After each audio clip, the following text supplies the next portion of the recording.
Hi all. எல்லாரும் எப்படி இருக்கீங்க? இன்றைக்கி லஞ்ச் பாக்ஸ்க்கு என்னென்ன சமைச்சோம், அப்படி என்னென்ன பேக் பண்ணோன்னு பார்க்கலாங்களா?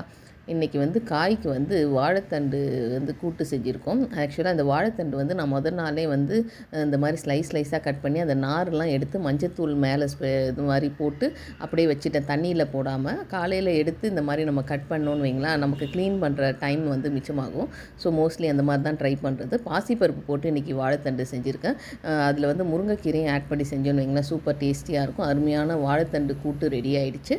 இப்போ வந்து நம்ம மீன் குழம்புக்கு வந்து ரெடி பண்ணிடுவோம்.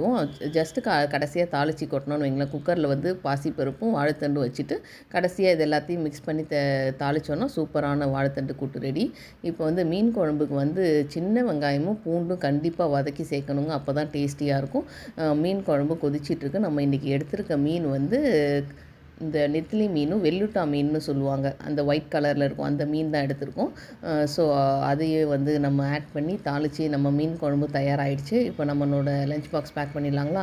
அதுக்கு முன்னாடி இன்றைக்கி டிஃபனுக்கு வந்து நாங்கள் பெசரட்டும் சட்னியும் தாங்க செஞ்சுருந்தேன். பெசரட்டுன்றது பாசிப்பருப்பு வச்சு செய்கிற தோசை. அதுக்கான ரெசிபி நம்மளோட சேனலில் இருக்குது, கண்டிப்பாக மிஸ் பண்ணாமல் செக் பண்ணி பாருங்கள். இன்றைக்கி நம்ம லஞ்ச் பாக்ஸை பேக் பண்ணிடலாங்களா? எக்கை வந்து நம்ம குழம்பு கூட வச்சோன்னு வைங்களா, அதுவும் கொஞ்சம் அவங்களுக்கு பிடிக்கும், அதனால் அந்த மாதிரி ட்ரை பண்ணியிருக்கேன். ஸோ சாதம், மீன் குழம்பு,